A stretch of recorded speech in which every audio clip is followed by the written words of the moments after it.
let's get started and take a little look at Compose Multiplatform on iOS on the road to stable.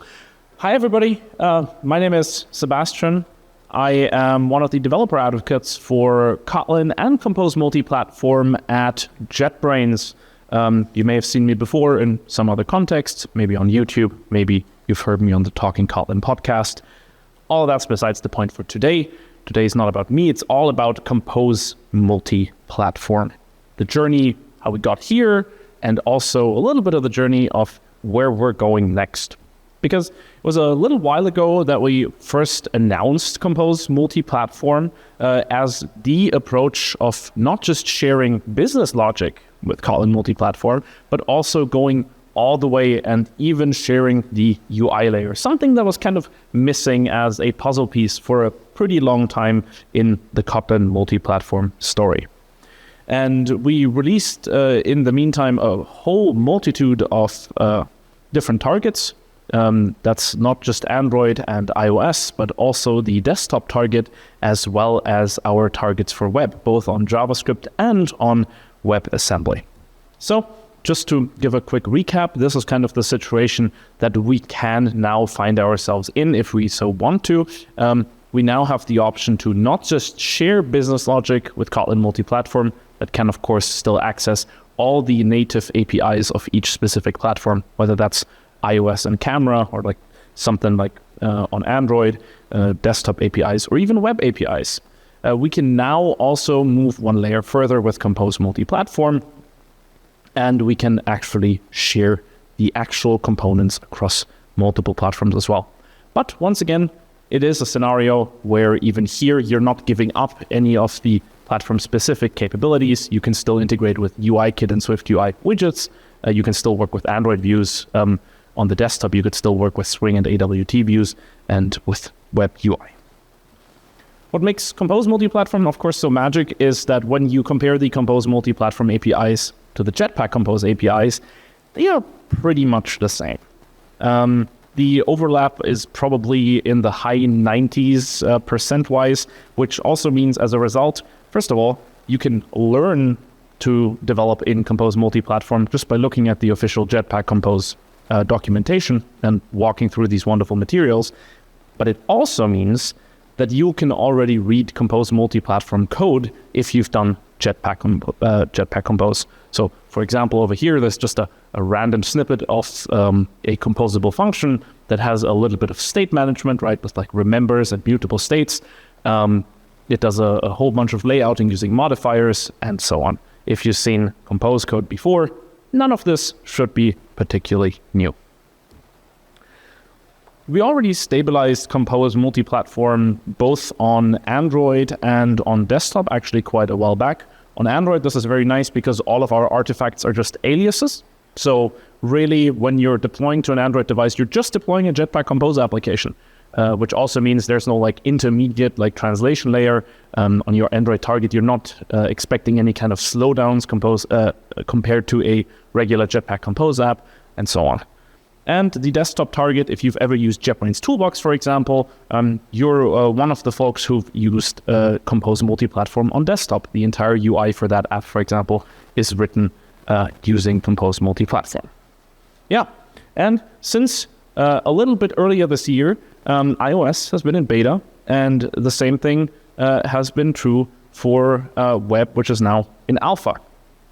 So I want to kind of take a little bit of a look at both the iOS-specific changes that we've made, as well as a couple of new common APIs. And in the process, I also want to talk a little bit about some of the plans that the Compose Multiplatform team has on the way to actually stabilizing everything.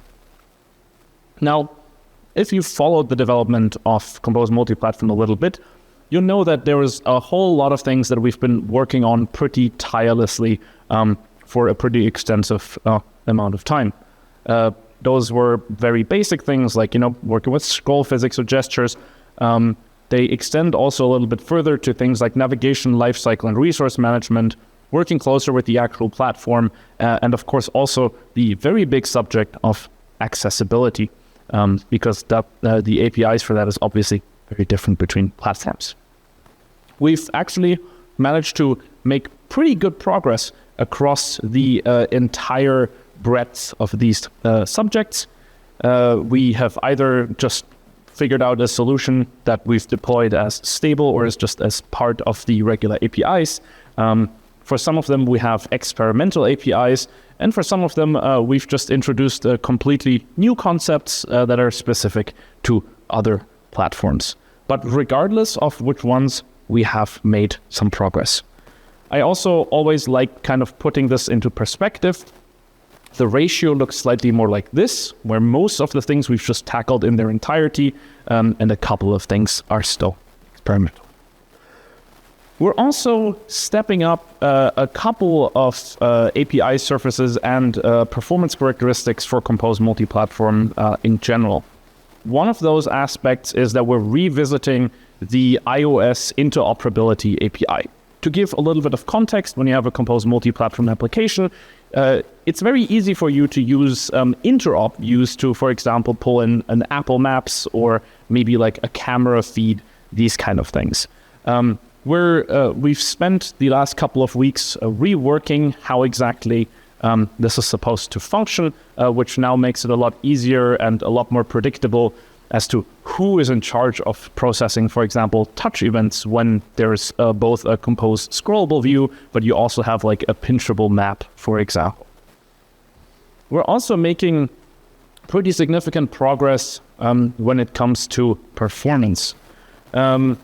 We, of course, have been consistently evolving the Kotlin native compiler itself, as well as its runtime and garbage collector, but we've also improved the way that Compose Multiplatform as a framework on iOS works with Kotlin native.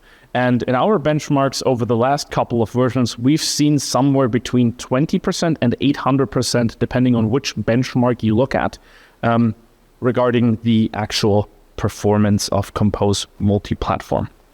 In general, of course, for us, the big goal is that any regular application should easily be able to hit the 120 hertz frame target that you would have on a high refresh rate display, like a ProMotion display on an iPhone. Speaking of which, we've also now made sure that all Compose applications unlock the minimum frame duration, which is an iOS-specific API, so that you don't accidentally lock yourself to 60 frames, even if you're deploying on a more powerful machine. And if you're, for example, if you happen to have access to an iOS device, you try out the droidcon New York City app on that iPhone, you can actually switch a little toggle, and that'll put you into Compose for iOS mode. And once you do that, I'd encourage you to maybe swipe up and down a little bit on that screen and see whether that feels native to you. In our experience, it does. Yeah, we've also made a bunch of improvements like across the board, like I showed before. One thing that's definitely worth highlighting is accessibility functionality. If you're just building your regular Compose applications using the regular structure as you would on Jetpack Compose anyway, we are generating the accessibility tree so that voiceover and all the gesture navigation that iOS devices have are supported out of the box. So you don't actually have to touch anything there. It just works. Of course, you are encouraged to, for example, provide content descriptions and so on, but that's part of the regular accessibility part. We've also made sure that scroll physics behave well, so that they behave with the exact same kind of physics properties as iOS users are used to. So swiping and overscrolling is changed by default for any kind of lazy list, lazy column, and so on, which makes it feel a lot more natural for users. And we've also worked on both dialogues and pop-ups, where even if you're integrating Compose Multiplatform as part of a larger Swift UI application, for specific components, such as dialogues and pop-ups, Compose can actually take over the entire screen and even draw over the Swift UI elements that are outside of its typical bounding box. Obviously, if we're talking about all of these modern devices, Apple is not the only one that has introduced some fun gimmicks like, this magic island, dynamic island, something like that. which used to be a notch, which of course means that you're not allowed to draw everywhere on your screen anymore. So we've also introduced insets and cutouts. They follow the same API design that you have in on the Android side.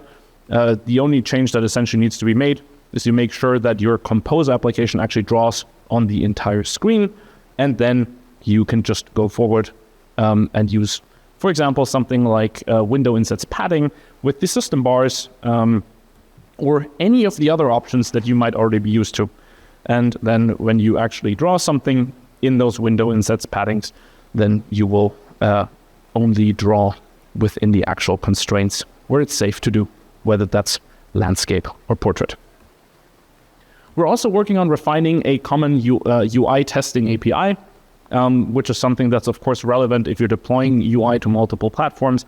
You most likely don't want to rerun multiple tests. So let's say, for example, we have a composable here, which in this case is just an info composable. It does print some text with a prefix.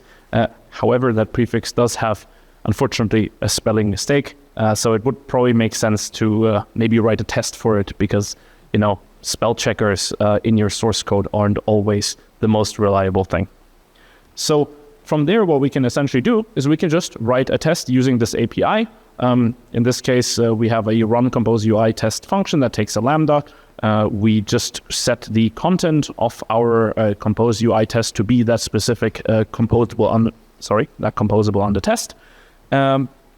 We specify a test tag, which is one way to actually access the elements or a specific composable element. There are also other ways of traversing the hierarchy that you might try.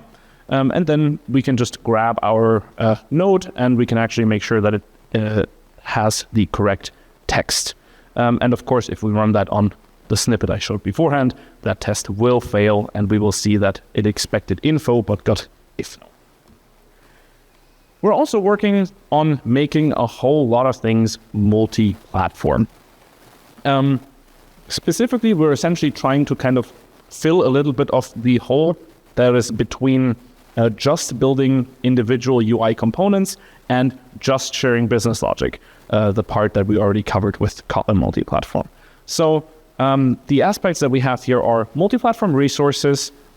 We are introducing new changes to life cycles and make view models common, and we're also making navigation common, not just the regular Compose navigation, but we're actually also introducing the type-safe variant as a multi-platform thing as well. So we'll take a look at these a little closer, and hopefully also in IDE, and then hopefully you'll get a bit of a better understanding. Starting with resources. Generally, resources follow a pretty similar scheme to what you might already be used to from Android. You probably know it as like the R class or like the R object. In the case of Compose multi-platform, that same object is just called res. The reason why it doesn't overload the same topic is because it is not a drop-in replacement. The APIs are slightly different, but not in a way that should get in the way for you folks. But apart from that, you have the same typical structure, so you can have drawables, files, fonts, and actual values. So let's quickly hop on over into the IDE, and let's actually take a look at what this might look like in a demo app. I am here in JetBrains Fleet, which is our the base for our multi-platform tooling, and I have a small little demo application. As you can see, I am constantly operating in the common main source set, which means everything we're seeing here we can deploy on multiple platforms. For example, we might run it on an actual iPhone. But just to make things a little quicker, we can also just take a look at the preview here. So the general way of approaching this, if we're looking at our little preview here, we see we have some sort of placeholder, some sort of text. We might want to actually replace this with something that looks a little nicer. So for that, I'm just going to quickly copy a file here, grab myself an image, and then I'll just create, just like you would create a resources, I'll just create a Compose resources directory. And in here, for example, I could have a drawable subdirectory, and I'll just paste my image in here. This image is just a little droidcon logo. So given that, we hop back into our demo. I can actually try accessing this.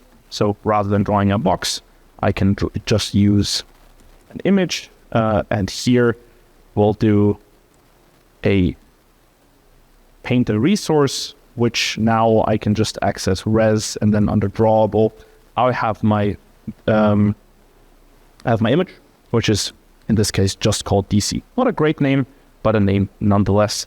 And then of course we could specify something like banner here. And after a short wait, hopefully our little preview is going to confirm that we do indeed have a conference here. What you may have noticed is that I didn't have to do any kind of like reload or refresh to actually access this image. That's because in the tooling that we build in on the fleet basis, we're actually doing automated reloads for you, so we can automatically detect these things. It also allows us to, for example, navigate to specific elements. If we were instead working in Android Studio, for example, just doing a quick re-import of the project, so just a Gradle refresh would get you to the same place. Of course, we're also still having a hard-coded string here where it just says a conference. So instead of that, we can also just hop in here and we can create a values directory, right? And in here, we could create ourselves a strings.xml.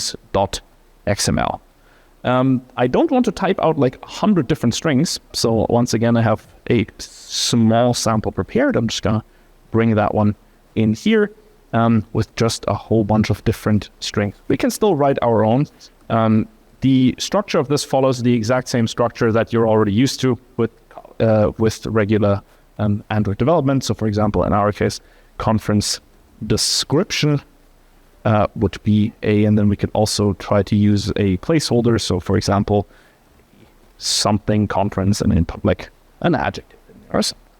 So instead of using this string, we can just grab ourselves the actual string resource. And once again, under res.string, we now have conference description. Loading this, of course, is missing the actual placeholder. So we can provide something like, for example, mobile. And after short reload, we'll see that this is indeed a mobile conference. And of course, we can change it. And maybe nowadays, it even slowly becomes a multi-platform conference, which is quite exciting.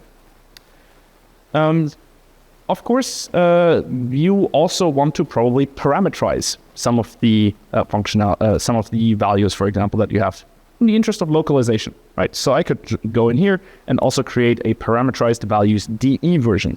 And here I could just copy my my strings.xml. I could hop in here and I could try and see if the Wi-Fi gods are going to be okay with me just asking the AI to translate this to German. We'll see how it goes. All of this looks vaguely fine. Good enough. Okay. So that at least saved me a little bit of time for this demo. If I run this on my Android emulator, my iOS emulator, you'll see that this is actually one that has like that is set up to be have a German locale. So without me changing anything else in the code or not putting in any additional branches, it's automatically going to pick up that locale. And hopefully, once the compilation is done, we do see that the app localizes just fine. Nice. Great. So we have a bunch of different ways of qualifying resources. Of course, first you have the type, but then from there you also can change the language and the specific region. You can provide different things for both light theme and dark theme, and you can provide different densities as well. So for example, you could say, I have a drawable that's only applicable in the German region that uses dark theme and that is high density. So, for example, this image would probably fit quite well. We've also introduced the ability to have multi-module resources. What does that mean? It means you now have the ability to, for example, publish a library that has a bunch of resources, images, emojis maybe, in that library, and other modules can still use those in a type-safe manner. It also means that you can, of course, split up your own application in multiple modules as well, and that works just the same. All right, moving on, we also have to talk a little bit about lifecycle abstractions. Why are these important? Because lifecycle abstractions help you build things that are robust and that don't do any unnecessary work, right? When an app goes into the background or when you navigate away from a screen, there are probably some tasks that don't make sense to continue executing at the same frequency as when the user is actively staring at them. So you might, for example, turn off a WebSocket connection in the background and then reconnect it at a later point. The typical model for life cycles on Android looks a little bit like this, where you have a bunch of different states, all the way ranging from initialized to resumed, and then you have well-defined structures of events that transition you between these different kinds of states. iOS is actually not that far away from their model, so we managed to map this quite nicely to the actual implementation that we expose in the context of Compose multi-platform. So we've mapped events like view will appear or will enter foreground to the corresponding Android events, which means that you can just manage lifecycle in a common manner, and you will still get the actual, or you will still get the behavior that you expect. We also have the same for web and desktop, by the way. They have slightly different structures there. I'm not going to spend too much time on it here, but just so you know, you can always look that up in the Kotlin multi-platform development portal. So let's have a brief look and see what that actually looks like in action. I'm going to hop in over here, and I'm going to change this to my lifecycle app demonstration. So I'll get rid of this, and I'll just start the compilation while we already take a look. It's a very simple application that I've built here. Essentially, all it does is it provides some sort of counter that is generated by this cold counter flow. This counter flow just emits a new number every half second. And then we collect this counter using a function called collect as state with lifecycle. If you've done Compose multi-platform for a little bit, you may have at some point looked up when should I use just collect as state and when should I use collect as state with lifecycle. For the longest time, the answer was, well, if you're doing Compose multi-platform, you can't do collect as state with lifecycle, so you might have to fall back. Now that is no longer a problem, so you can pretty much always just go with the collect as state with lifecycle variant, and also use one of the provided overloads for the minimum active state. The other thing that this app also does is I have included a small lifecycle logger. All this does is it grabs the current lifecycle and just shows us when the state changes and when events are emitted. So with that, we can actually take a look at the application that's already been chugging away in the background. We can see that when I started for the first time, we get our typical transitions. So we go to the resumed state after going from onCreate to onStart to onResume, and we can see that our flow is indeed collected. Now, as I put this into the app switcher, we can see that it is now moved to onPause, or we get an onPause event, which moves us to started. If I go back into the app, we're back into the actual resumed state. If I were to exit all the way out of the app to the home screen, I get an onStop event, which puts me into created. This is also a state that's low enough in the hierarchy that flow collection has actually stopped now. We can see this if I re-enter the application via, for example, the app switcher or the icon. We'll see that this flow starts recollecting from the beginning because it is a cold flow. So recollection just restarts the actual logic. Sweet. So in short, here we now have the ability to just work with collect as state with lifecycle, which makes life a little bit easier. Lastly, we can also still talk a little bit about view models before we move on to navigation, which is maybe also one of the fanciest things. It's important that we have some sort of view models, of course, on the Android for a bunch of specific reasons, including these fun things like the survival of configuration changes and the activity recreation. That's not really a problem on iOS, but there's still a couple of other good reasons why you probably still want to structure your apps using view models. Obviously, they are pretty much a de-established stakeholder abstraction and also work together well with anything else that assumes that you're doing something like unidirectional data flow. And it also has the direct integration with the lifecycle abstractions. So for example, associated coroutine scopes are automatically canceled given the correct events. We're actually, when we take a look at view models, it's worth noting that there's actually kind of two types of view model artifacts that we publish. We publish the lifecycle view model artifact, which is a common view model implementation that's completely independent of Compose. So you could use this even if you weren't using Compose multi-platform. But we also publish the view model Compose integrations, which then provide you with like the factory functions that make sure that that a view model is, for example, scoped correctly in your nav graph. Let's take a quick peek at that with a real demo. I'm going to hop in here and I'll just grab myself the view model demo application. If we take a look at this app, let me just run this again on my iPhone, we can see that it's a pretty simple application. Essentially, all it does is it shows us 3 buttons that asks us for our current mood, and then it's supposed to either store that in like some sort of repository and also increment some kind of counter, in this case, like stored mood changes. So that seems like the typical kind of task that a view model would do, that we would outsource to a view model. So I'm going to try and create one here. So I've just have an empty directory here. Again, we'll try and see if we can get this done using just a little bit of scaffolding. So we'll just ask it to create a view model with a stored changes state flow and a to-do store mode function.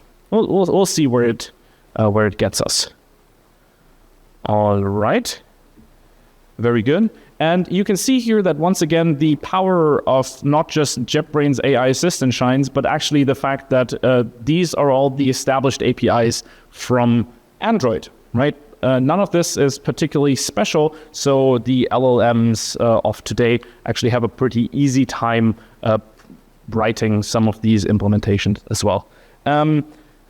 Unfortunately, I think I wasn't quite clear enough. I would have loved to have my stored changes be a mutable state flow of integers, so we can just we can just rewrite that one, and we can actually put the logic for storing something in a repository right in here. We can update our stored changes using the update lambda, which I prefer because it is thread safe, unlike the .values call. And of course, we're still missing a tiny bit here because this is, of course, a suspending function. That's often the case when you're doing some sort of I/O or calling some kind of backend. But of course, again, this is an established abstraction, so we can just grab the view model scope to launch a coroutine, and we can just move that in here.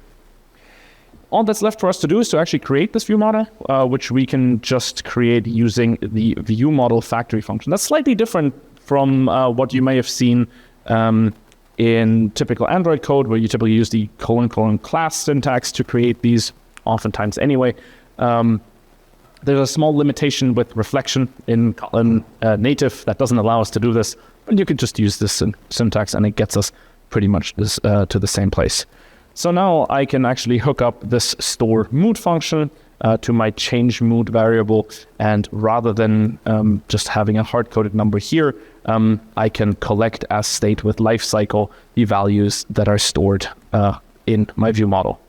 Rerunning this application after making these couple of changes puts us hopefully in a place where we will see that we can actually store values and we'll get the correct updates. So me hitting this button, we can now see that mood changes are indeed stored in the database and our values are updated correctly.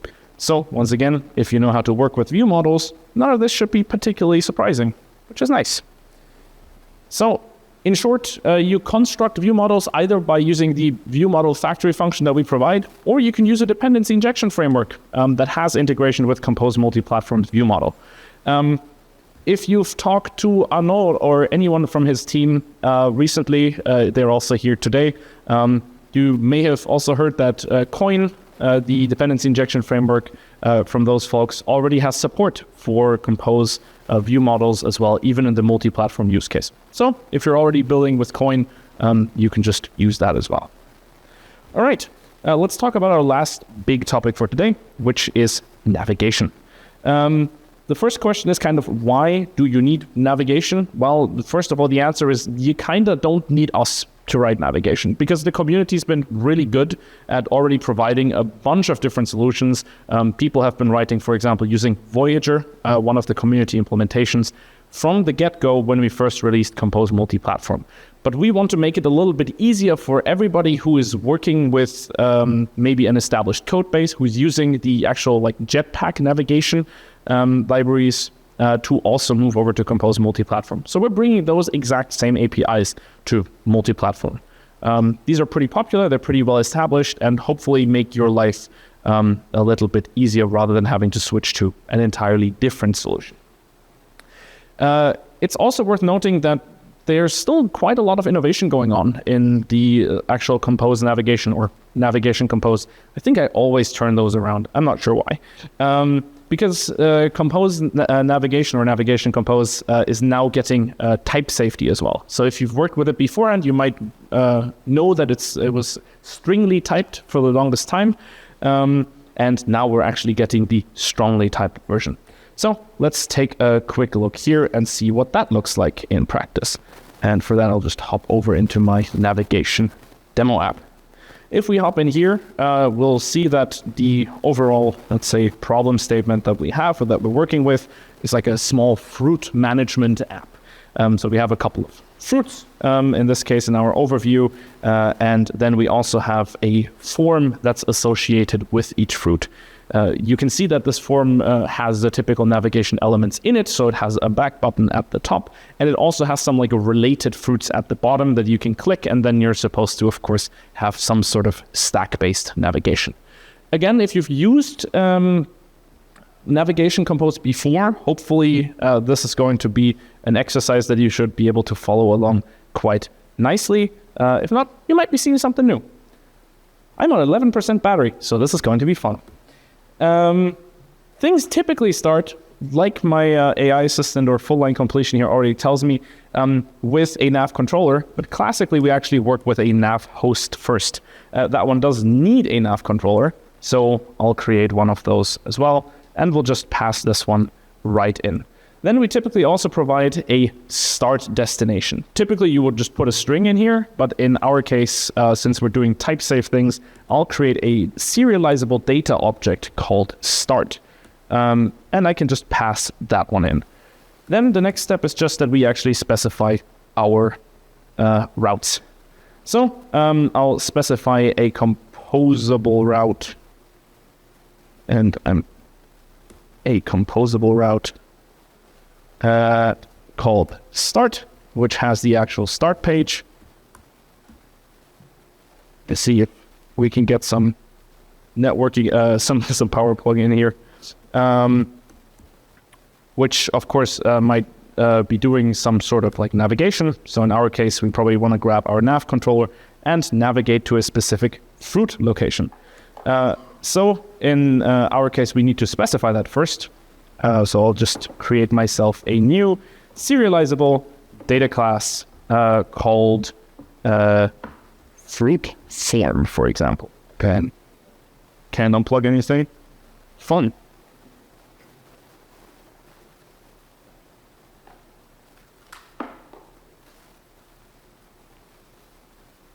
Thank you very much. That fruit form pretty much just specifies an individual fruit as a string. So in this case now that we actually have some sort of composable route that's just a fruit form, we can specify our target here. So just say fruit form given the clicked fruit.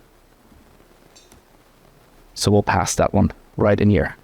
So now all we need to do is specify the actual route for the fruit form, which is also just in this case our fruit page.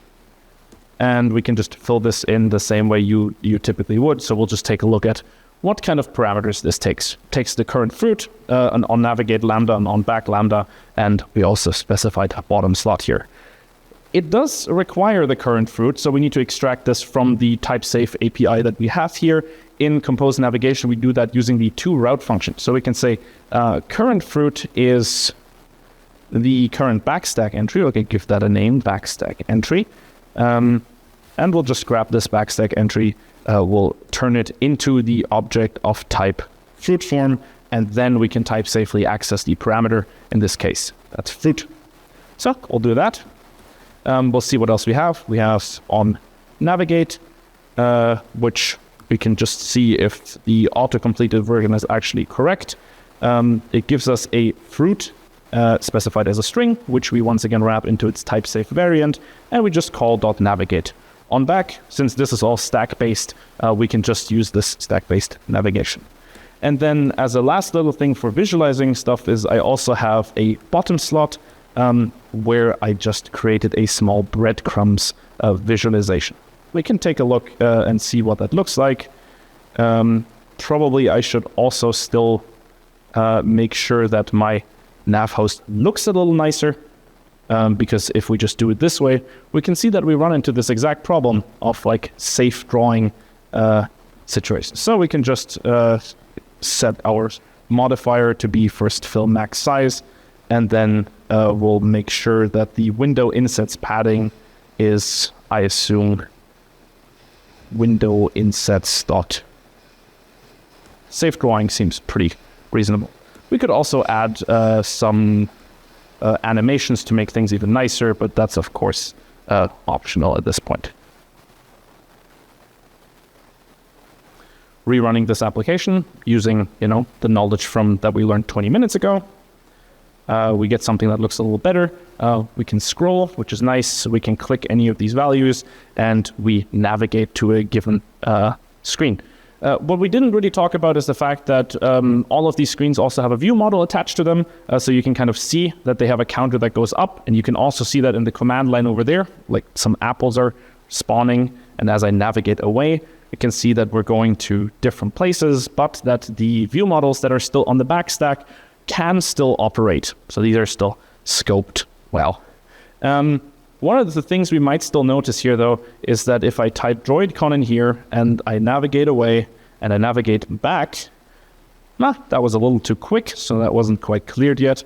If I'll give this a moment and Compose actually finishes the animation, then our state might be lost. And the reason for that is, of course, because we have just used the regular remember API in Compose Multiplatform. Just like in regular Compose on Android, you can just use remember savable for this as well, which makes sure that once you navigate back, that that state is actually properly restored.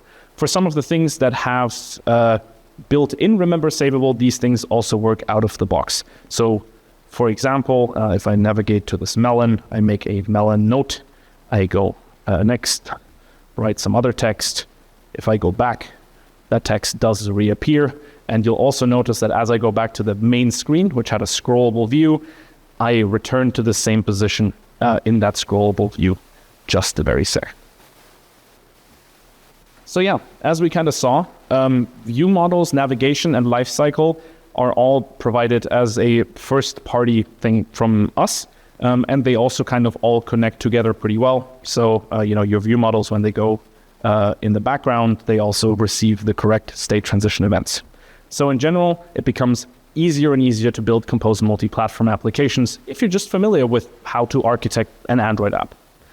There's a couple of other things that are still coming. So when Jetpack Compose evolves, of course, those same APIs also become gradually available as multi-platform. So, for example, the strong skipping mode that was recently introduced that really reduces the number of compositions that you might have is also landing in Compose Multiplatform. Lazy list animations and, for example, shared element transitions are also these things. We're also still actively working on a couple of things before stabilization, including deep linking on iOS. We want to make sure that we have some sort of common backhandling, or specifically predictive backhandling, because we want to make sure that that also feels natural on iOS.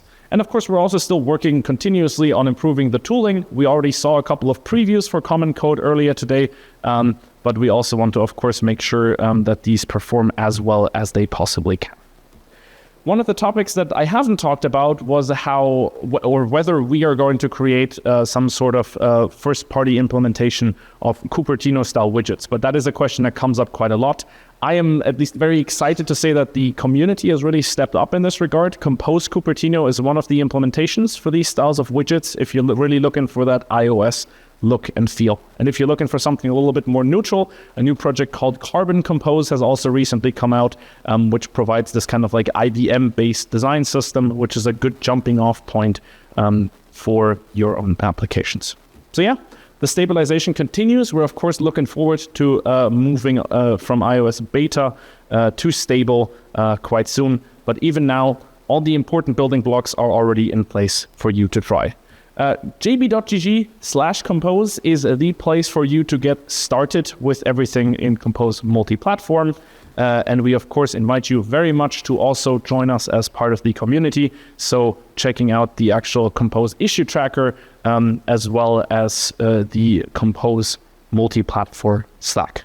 So yeah, thank you very much. Enjoy the rest of droidcon and Compose Multiplatform. Thanks, everybody. Okay,